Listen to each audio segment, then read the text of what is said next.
우리 하나님의 말씀 보겠습니다. 레위기 11장 45절입니다.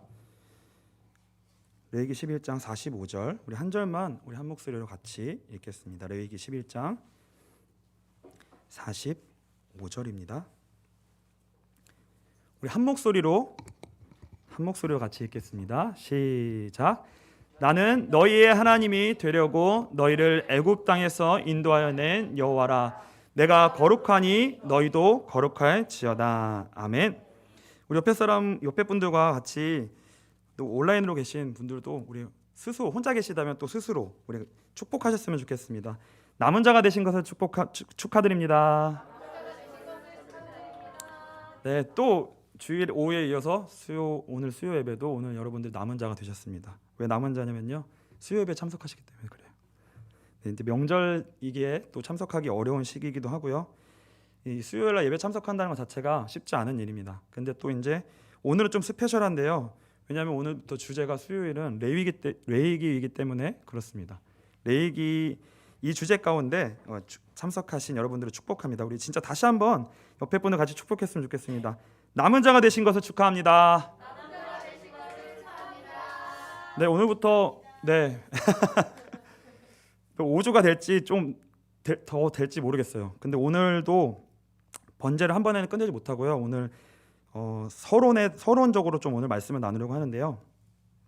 일단 레위기는요, 출애굽기를 배경으로 합니다. 우리 출애굽기 19장 4절로 5절을 한번 보겠습니다. 출애굽기 19장 4절로 5절입니다. 우리 같이 읽겠습니다. 내가 애굽 사람에게 어떻게 행하였음과 내가 어떻게 독수리 날개로 너희를 업어 내게로 인도하였음을 너희가 보았느니라. 세계가 다 내게 속하였나니 너희가 내 말을 잘 듣고 내 언약을 지키면 너희는 모든 민족 중에서 내 소유가 되겠고.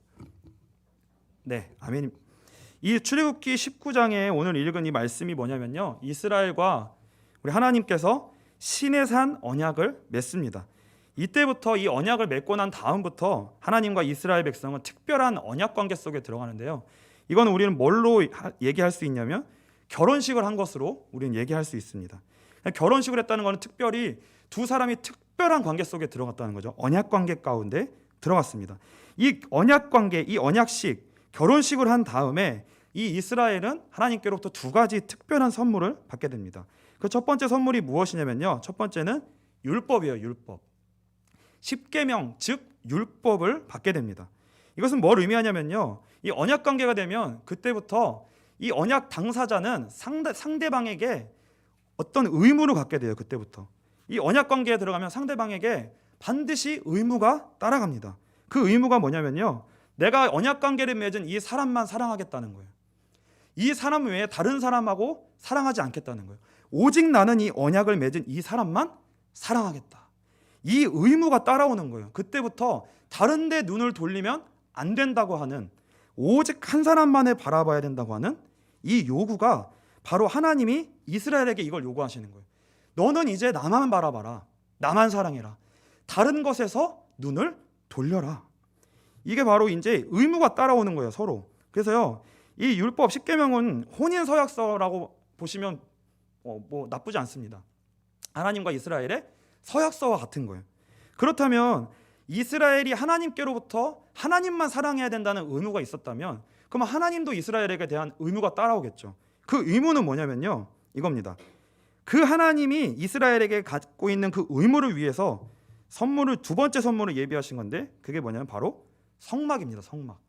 이 성막은 뭐냐면요, 결혼을 하고 난 다음에 신랑 신부가 신방을 차리잖아요. 같이 살아야 되잖아요. 같이 살기 위한 신방을 차린 거예요. 하나님이 이스라엘에게 대한 의무는 뭐냐면요, 하나님은 이스라엘과 함께 해주시겠다고 약속하십니다. 이것이 이스라엘이 받은 축복이에요. 그래서 출애굽기는요, 이 성막이 완성되는 것으로 끝나요. 성막이 완성되어서 그리고 하나님의 영광이 충만하게 가득한 것으로 끝나고요. 그 다음에 바로 레위기가 시작됩니다. 그러니까 레위기는 뭐예요? 이 성막에서 그때부터 일어나는 일들이 무엇인지 이걸 설명하기 시작하는 겁니다. 그래서 출애굽기 레위기는 한 권이라고 보시면 되고요. 그렇게 레위기 1장 1절이 시작됩니다. 우리 1장 1절 한번 같이 보겠습니다. 같이 읽겠습니다. 시작. 여호와께서 회막에서 모세를 부르시고 그에게 말씀하여 이르시되. 그래서 레위기 1장 1절이 바로 회막에서 하나님이 성막에서 회막에서 이 여기서 하나님이 모세를 부르시고 말씀하시는 것으로부터 시작되는 거예요. 그 성막에서 바로 무엇이 시작되냐면요, 바로 제사가 시작됩니다. 그래서 이번 계속 이제 수요일마다 배울 게 뭐냐면요, 5가지 제사예요. 번제, 소제, 화목제, 속죄제, 속건제입니다. 다른 말로 하면 우리가 지금 이해하기 쉽기로 하면 예배입니다. 그 성막에서부터 무엇이 시작되냐면 예배가 시작돼요. 제사가 시작돼요. 그럼 여기서 우리는요, 이 레위기 5대 제사를 들어가기 전에 질문을 해야 됩니다. 도대체 왜 제사가 필요하냐는 거예요. 하나님이 우리와 함께 하시면 끝난 거 아닌가요? 하나님이 우리와 함께 하시면 모든 문제가 끝난 건데 왜 그때부터 이 제사를 시작해야 되고 제사를 드려야 되냐는 거예요. 여러분 이제 레위기 읽어보시면 아시겠지만 읽어보면 이게 제일 어려운 책이고요. 제일 목사님들이 설교하기 꺼려하는 책이에요. 이거 은혜가 잘 안 되고요. 아마 주일날 오전에 레위기를 설교하시는 강해하시는 목사님 많지 않을 거예요. 레위기를 우리가 설교 듣기가 어렵습니다. 어려워요. 근데 왜 어렵냐면요, 맨날 제사 얘기하는 거예요. 재미가 없잖아요.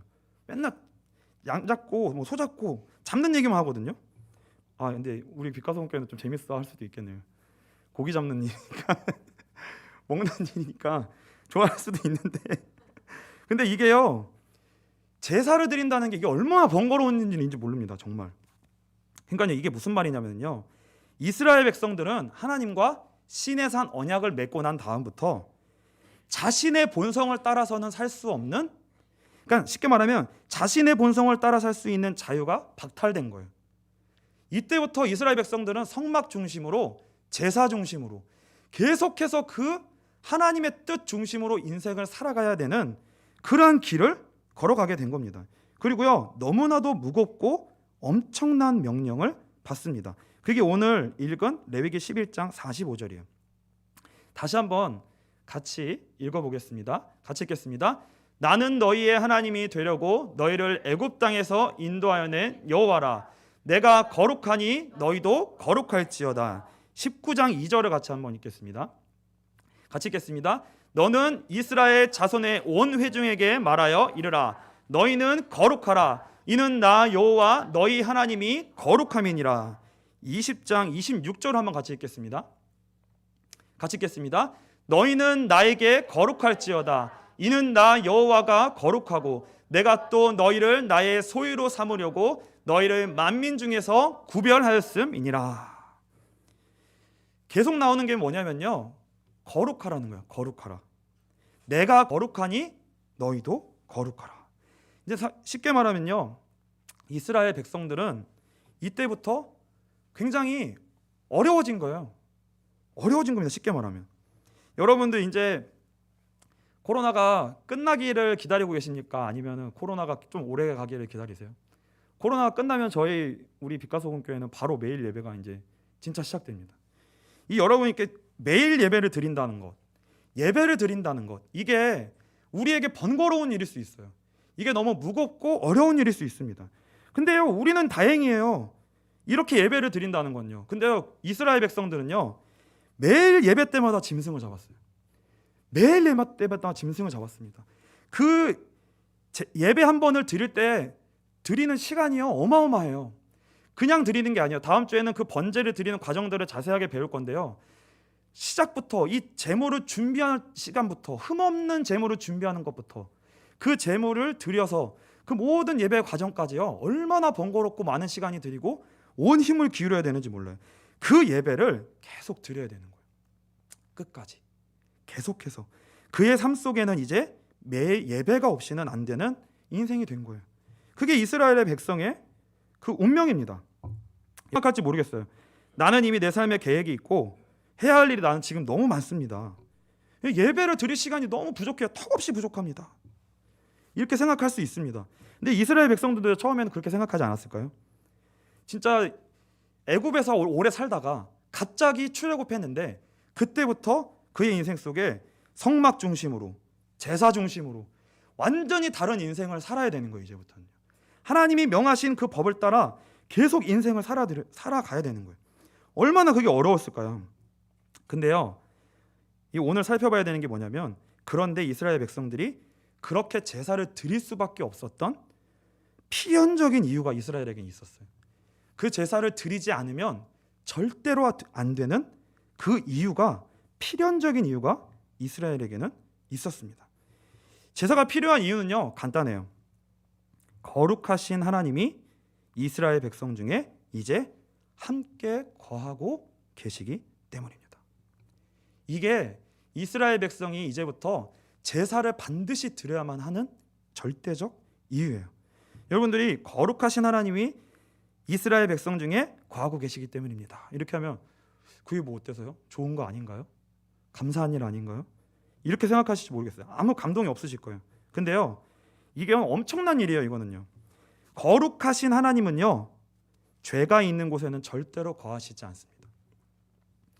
거룩하신 하나님은 죄가 있는 곳에 절대로 거하시지 않습니다. 그뿐만이 아니라 죄가 있는 곳에는 당신의 분노를 쏟아내세요. 그게 거룩하신 하나님의 성품이에요. 그 거룩한 성품을 가진 하나님이 이스라엘 백성과 함께 거하시는 거예요. 다시 말하면요, 이스라엘 백성이 만일 그 거룩한 하나님이 이스라엘 백성 중에 함께 거하시는데 이스라엘 백성이 범죄하잖아요. 죄 가운데 빠지잖아요. 그 죄 가운데 빠진 상태로 하나님께 나아가게 되잖아요. 그럼 이스라엘 백성이 어떻게 되는지 아세요? 죽어요. 그 거룩한 하나님의 임재 가운데 있는데 이스라엘 백성이 죄 가운데 빠진다. 그 죄에 있는 채로 하나님 앞에 나아가잖아요. 바로 죽어요. 그게 바로 이스라엘의 운명입니다. 출애굽기 19장 20절부터 21절을 한번 같이 읽겠습니다.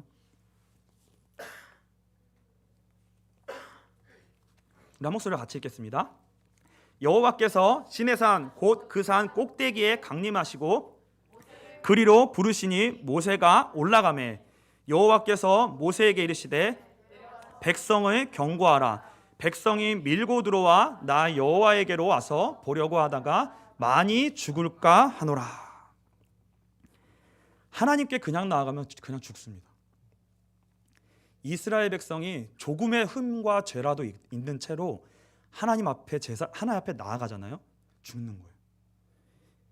그래서요, 아주 덜덜 떨리는 아주 무서운 동행입니다. 이거는 그냥 복된 동행이 아니고요, 아주 무섭고 두렵고 떨리는 동행이에요. 하나님이 이스라엘 백성과 동행하신다는 거는요, 이렇게 이중적인 의미가 있는 거예요.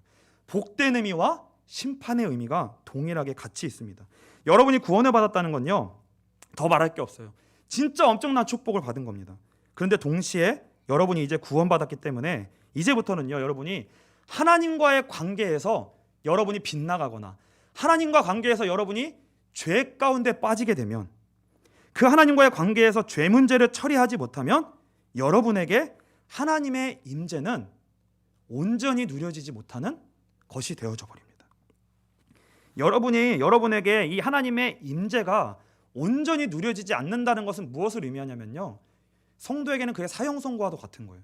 여러분에게 은혜가 누려지지 않는다, 여러분에게 은혜가 없다, 죄로 말미암아 하나님의 임재에서 그것이 나에게 그 임재의 축복이 나에게 없어지게 됐다, 그건 사형선고예요. 그래서 이 이스라엘 백성에게 있어서 이 이스라엘 백성의 딜레마는 뭐냐면 이겁니다. 거룩하신 하나님과 함께 어떻게 죽지 않고 동행할 것인가. 하나님과 함께 하는데 어떻게 그 하나님과 함께 죽지 않고 동행할 수 있는가. 이게 이스라엘 백성의 문제이고요, 구원받은 저와 여러분의 동일한 딜레마이기도 합니다. 그래서 이 레위기는요, 이 거룩하신 하나님을 기준으로 해서 그 인간의 상태를 세 가지로 구분을 해서 설명하는데요, 그 세 가지가 뭐냐면요, 첫 번째는 거룩한 상태가 있어요. 하나님이 목표로 하시는 상태입니다. 이게 거룩이에요. 그리고 두 번째는 뭐냐면 정결한 상태입니다.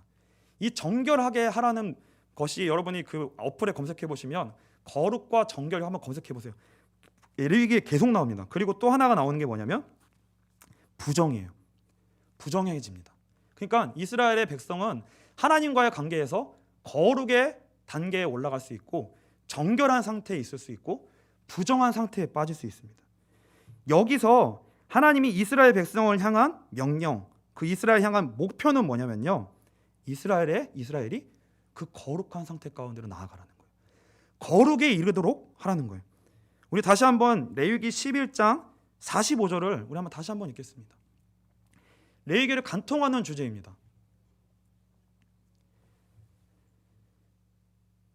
레위기 11장 45절입니다. 우리 같이 한번 읽겠습니다. 시작. 나는 너희의 하나님이 되려고 너희를 애굽 땅에서 인도하여 낸 여호와라. 내가 거룩하니 너희도 거룩할지어다. 이 거룩이라는 말은 히브리어로 카도시라는 단어인데요.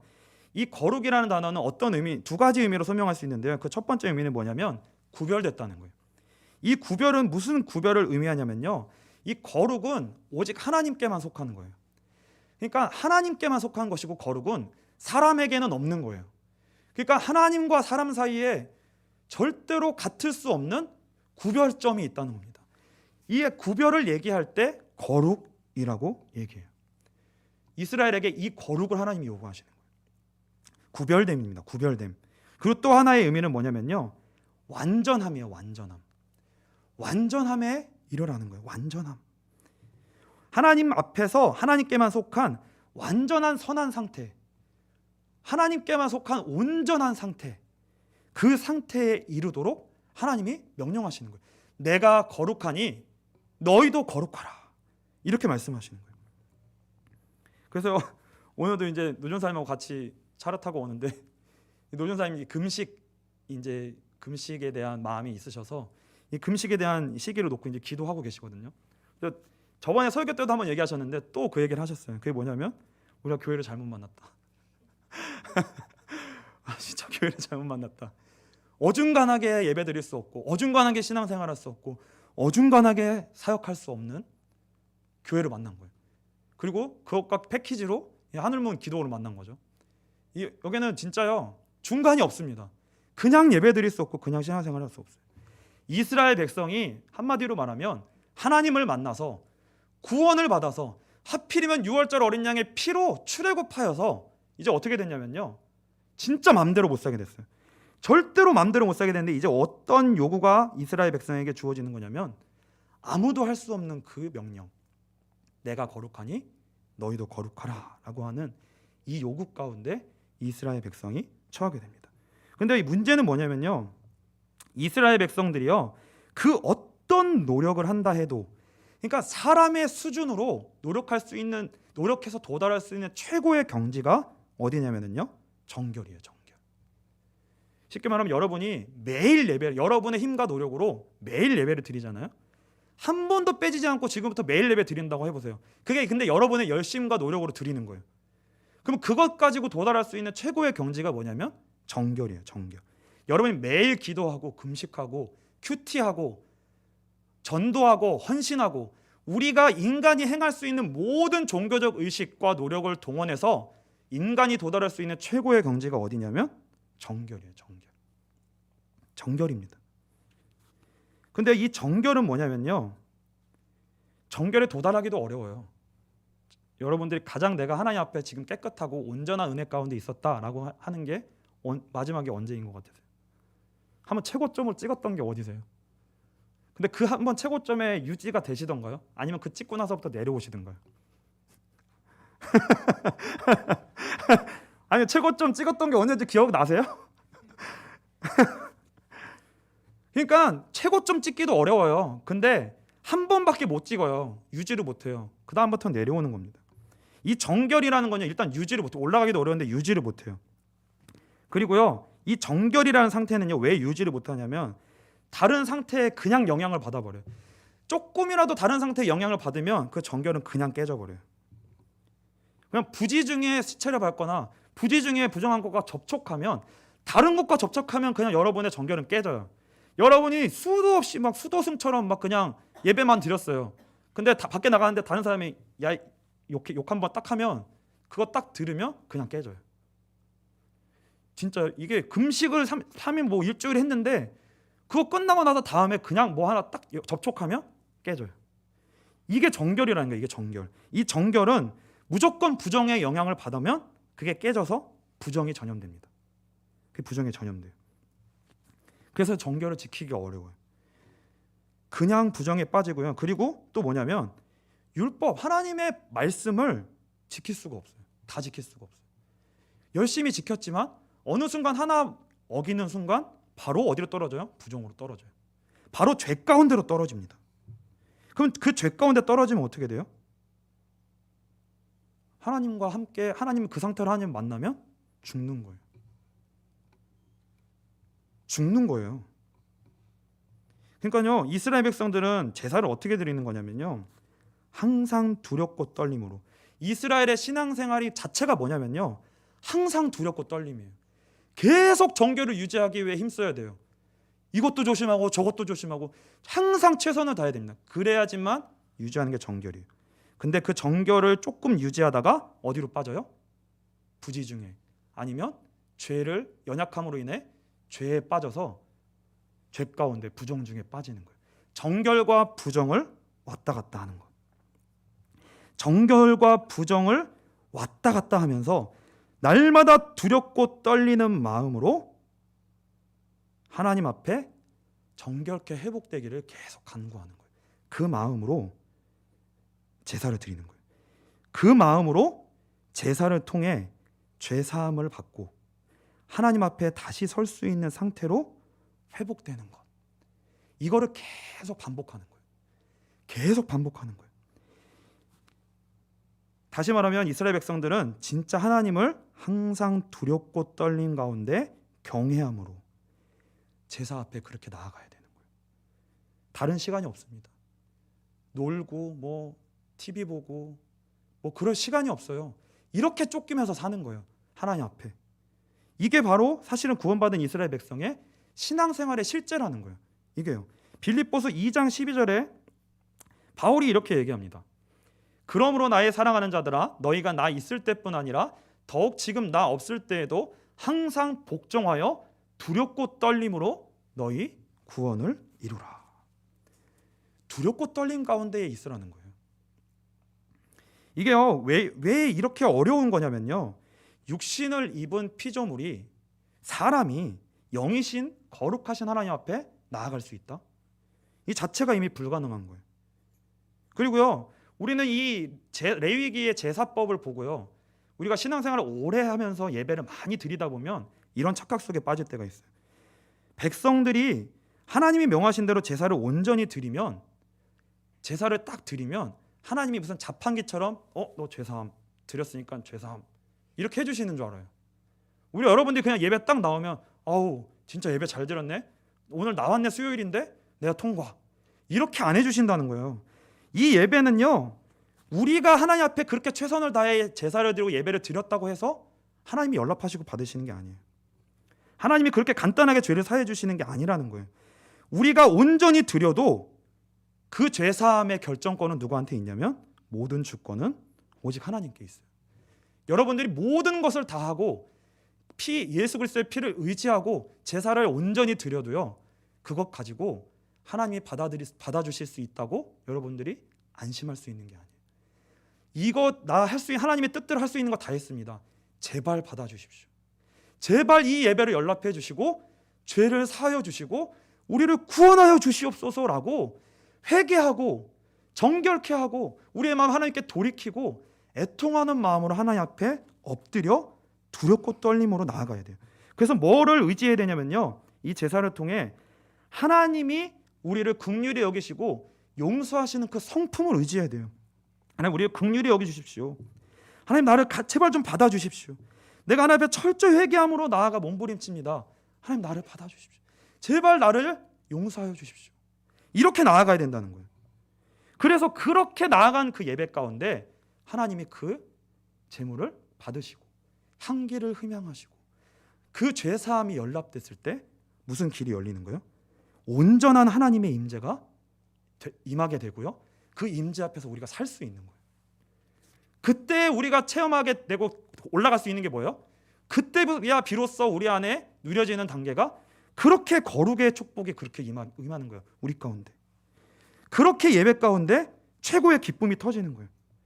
오직 그 죽음 앞에서 두렵고 떨림으로 나아가 하나님이 우리를 구원해 주시는, 생명을 유지시켜 주시는 하나님의 거룩에 참여하게 하시는, 하나님의 임재에 동참하게 하시는 그 은혜. 이게 예배인 거예요. 이게 제사인 거예요.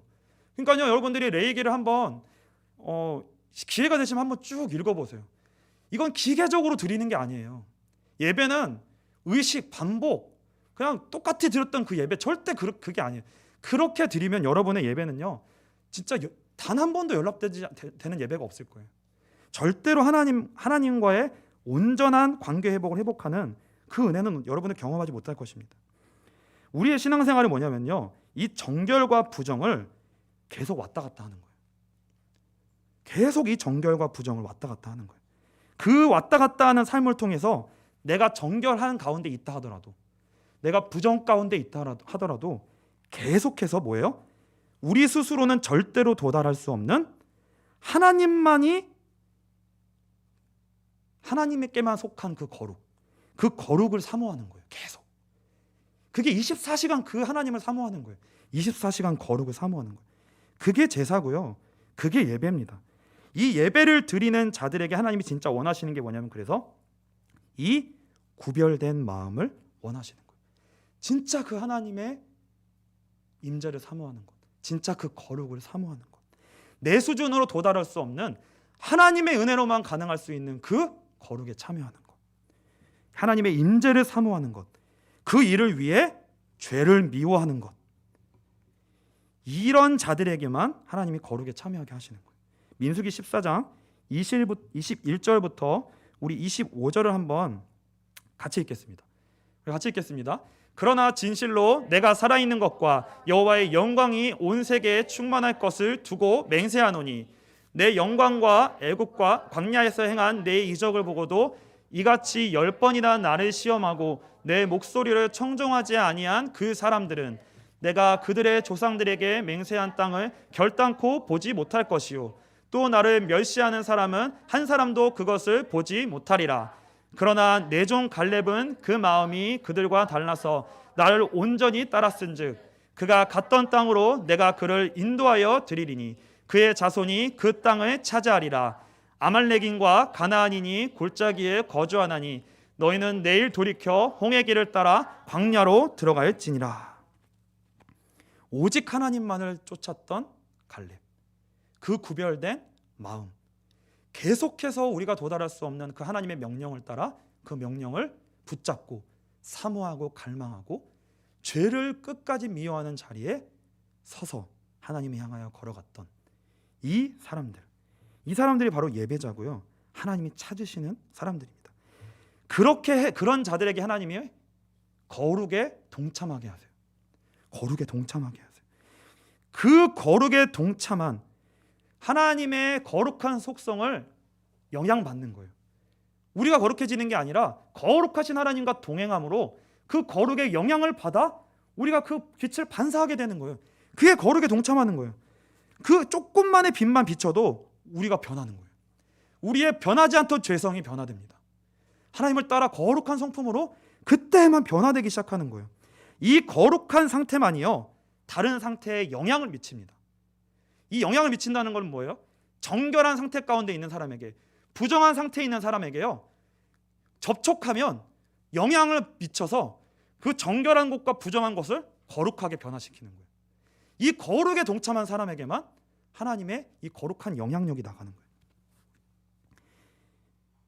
이게 예배예요. 근데 반대로 여러분들이요, 이 거룩에 동참하지 못하고 여러분이 이 거룩을 사모하지 않은 채 단순히 정결한 상태로만 여러분들이 신앙생활 하잖아요.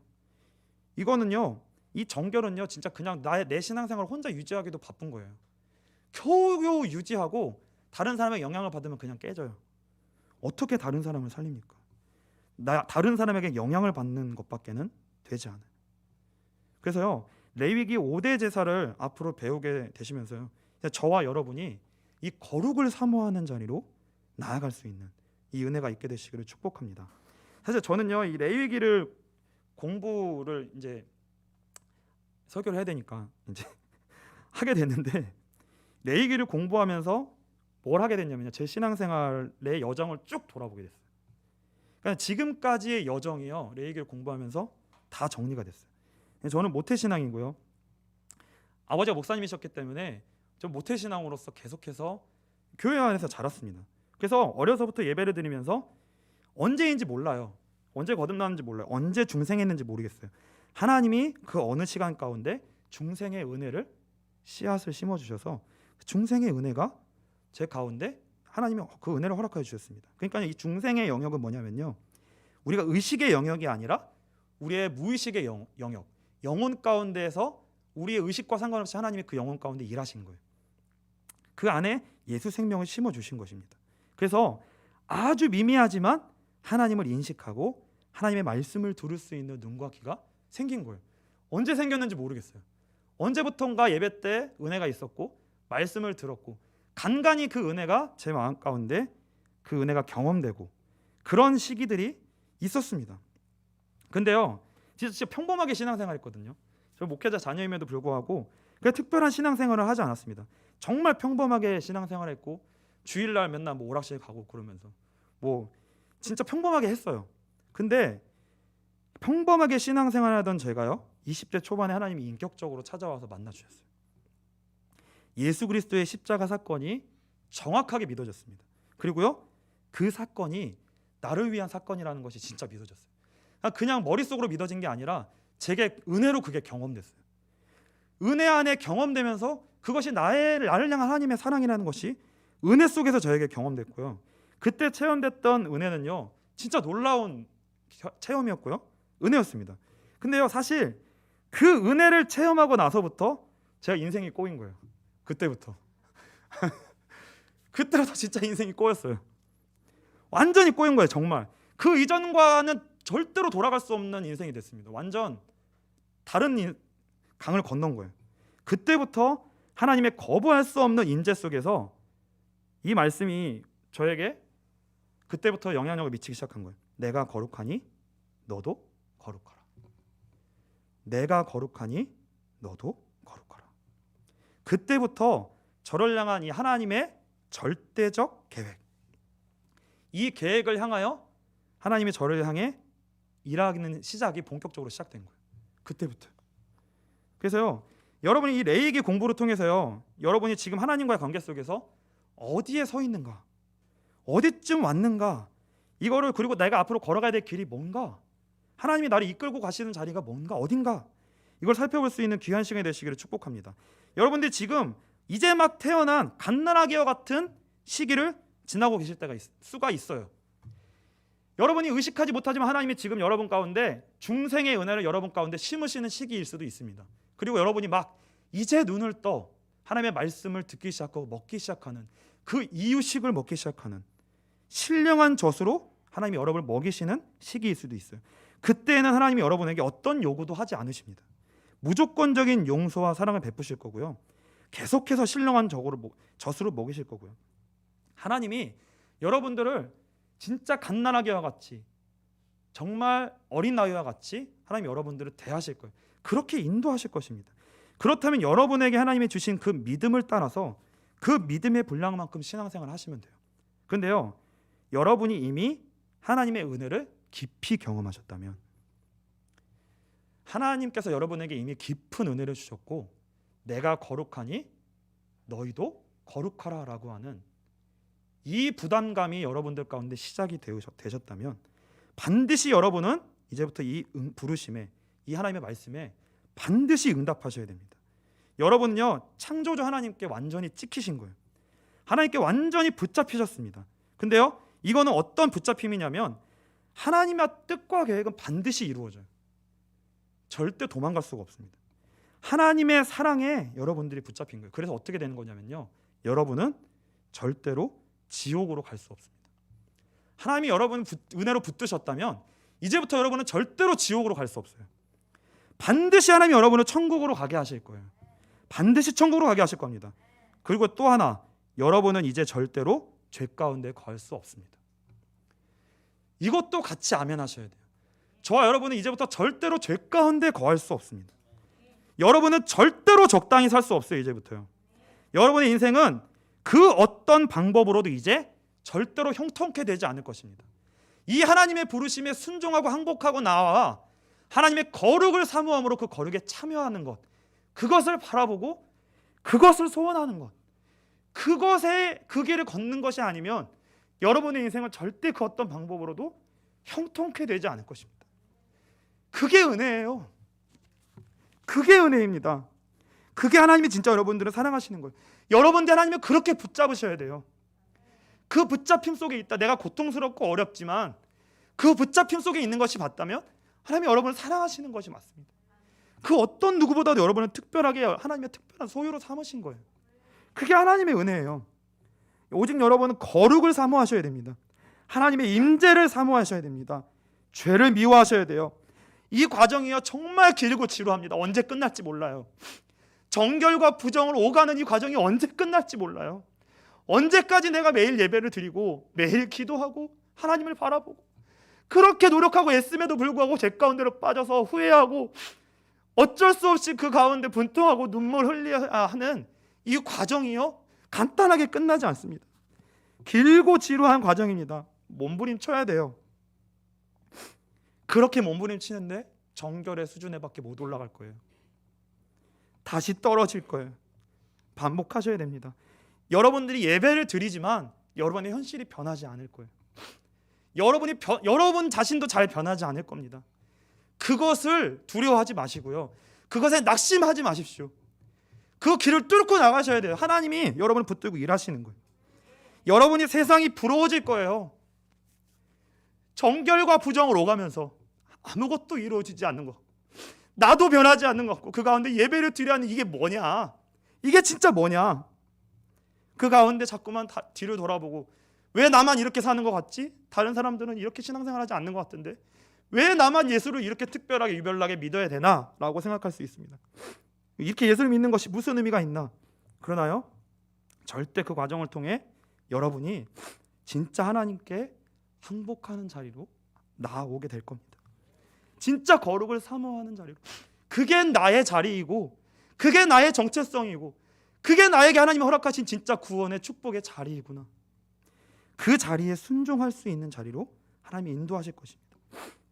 그 자리에 가는 게 진짜 축복이에요. 오직 예수 그리스도를 의지하여 하나님 한 분을 간절히 소원하고 구하게 된다면요 반드시 거룩에 참여하게 됩니다. 그게 하나님의 약속이에요. 오직 하나님 한 분만을 진짜 바라는 자는요 반드시 거룩에 동참하게 됩니다. 그 자리에 우리는 올라야만 하는 거예요.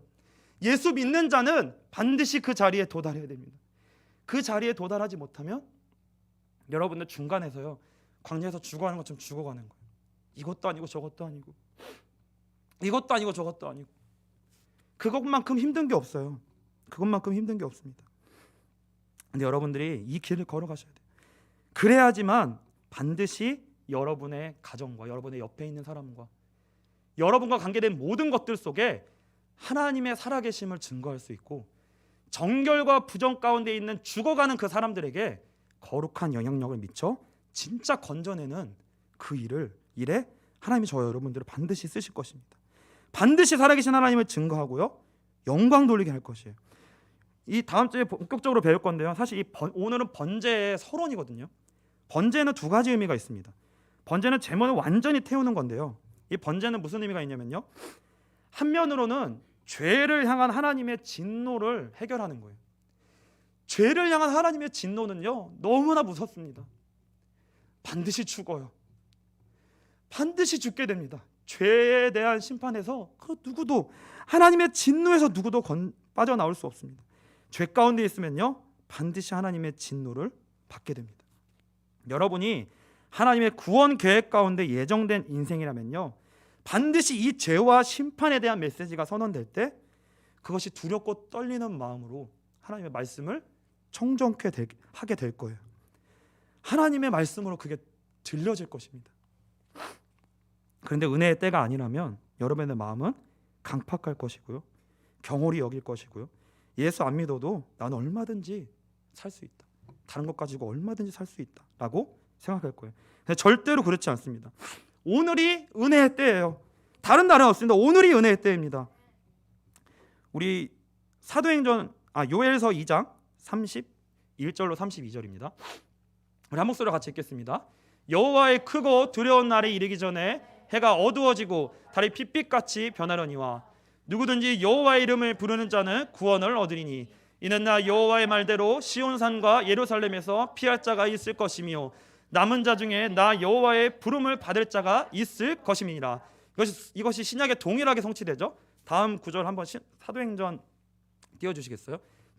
같이 읽겠습니다. 누구든지 주의 이름을 부르는 자는 구원을 받으리라 하였느니라. 오늘 하나님께로 온전히 돌이키게 되시기를 축복합니다. 그냥 예배 드리지 마시고요, 번제와 같은 예배를 드리셔야 돼요. 하나님의 진노 앞에서는요 길이 없습니다. 온전하게 나아가야 돼요. 다른 것 간구하면 안 됩니다. 하나님 앞에 나와 진짜 은혜를 간구해야 돼요. 진짜 엎드려 은혜를 간구하지 않고 진짜 예수를 붙들고 지금 늘어지지 않으면 여러분 반드시 죽어요. 여러분이 지금 잘 되든지 안 되든지, 여러분이 가진 것이 있든지 없든지 상관없어요. 여러분 반드시 죽습니다. 하나님의 진노가 임하는 자리에 여러분이 서 있는 거예요. 지금 예수 그리스도를 붙들고 하나님의 은혜를 구하셔야 됩니다. 회개하고 하나님께 돌아오게 되시기를 주님의 이름으로 축복합니다. 두 번째로요, 번제는요 완전한 헌신의 의미가 있습니다. 여러분에게 이미 이 과정이 있으셨을 거예요. 지금까지 신앙생활하면서 많은 과정이 있으셨을 것입니다. 정결과 부정의 상태를 오가며 수많은 씨름하는 나날들이 있으셨을 거예요. 근데요, 어때요? 그 과정들이요. 구원을 뒤로 물르지도 못하고 돌아가자 할 수도 없고, 그러다가 앞으로 나가자니 어렵고, 앞으로 나아가는 길이 너무 만만치 않고, 그 가운데 정결과 부정을 계속해서 오가는 이 쉽지 않은 여정을 지나오셨을 것입니다. 이제 진짜 거룩을 삼하게 되시기를 축복합니다. 진짜 죄와 싸울 수 있게 되시기를 축복합니다. 이 정결과 부정의 이 중간으로 오가는 이 길에서 빠져나올 수 있는 유일한 해결책, 그 해결책을 제시하는 게 바로 레위기예요. 번제예요. 번제. 완전한 헌신입니다. 내 마음을 하나님께 온전히 드리는 거예요. 레위기에서 얘기하는 그 제사가 바로 그 해결책이고요. 그리고 이 제사가 결국 어디서 완성된 거예요? 예수 그리스도의 십자가에서 완성되었습니다. 예수 그리스도의 십자가로 말미암아 휘장이 갈라지고요, 이제는 단번에 예수 그리스도를 의지하여 어디로 올라가는 거예요? 바로 거룩으로 가는 거예요. 예수 그리스도를 의지하여 단번에 거룩으로 갈 수 있는 길이 우리에게 열려진 거예요. 근데 어떤 사람만 이 길을 가냔 말이에요. 어떤 사람만 이 길을 진짜 갈 수 있냔 말이에요. 구원받았다고 다 가는, 내가 구원받았다고 여러분 확신하십니까? 구원받은 게 맞는데 우리가 지금 이렇게 살 수 없어요. 정결과 부정을 오가며 그 가운데 수많은 과정을 지나면서 여러분의 마음을 하나님이 만지시고 바꾸시고, 여러분과 인격적으로 여러분들을 설득하시고 기다려주시고, 그 수많은 시간들을 통해서요 하나님이 진짜 예수를 믿는 자리로 여러분이 인도하실 것입니다. 그런 자들에게만이 진짜 예수를 믿는 자리로 나가고요, 예수를 믿음으로 거룩에 참여하고 거룩을 사모하는 자리로 나아갈 수 있습니다. 그래야지만요 예수 믿는 것이 영광스럽다고 고백할 수 있어요. 저는 사역자임에도 불구하고 예수 믿는 것이 영광스럽다라고 아직 고백하지 못해요. 지금까지 제가 살아온 인생 속에 제가 예수 믿는 거, 제가 목사 아들인 거 수많은 사람들이 알고 있지만 제가 그 사람들 앞에 당당하게 얘기 못해요. 아직 이 정결과 부정이라는 과정 속에, 그 과정 속에요 입이 막혀 있어요. 진짜 예수 믿는 것으로 말미암은 마침표가 찍혀지지 않아서 그 과정에서 진짜 내가 예수를 믿고 예수를 믿는 것이 축복이다라고 진짜 선언하지 못하고 그들에게 전도하지 못합니다. 예수 믿는 것은요 영광스러운 것입니다. 유일한 길이고요, 유일한 생명의 길입니다. 이 소망을 향하여 나아가게 되시는, 그 고백을 할 수 있게 되시는 우리 모든 성도님 되시기를 주님의 이름으로 축복합니다. 마지막으로 성경 구절 읽고 마치겠습니다. 로마서 12장 1절부터 2절입니다. 우리 한 목소리로 크게 읽고 마치겠습니다. 같이 읽겠습니다. 그러므로 형제들아, 내가 하나님의 모든 자비하심으로 너희를 권하노니 너희 몸을 하나님이 기뻐하시는 거룩한 산 제물로 드리라. 이는 너희가 드리 영적 예배니라. 너희는 이 세대를 본받지 말고 오직 마음을 새롭게 함으로 변화를 받아 하나님의 선하시고 기뻐하시고 온전하신 뜻이 무엇인지 분별하도록 하라. 아멘. 우리 찬송함으로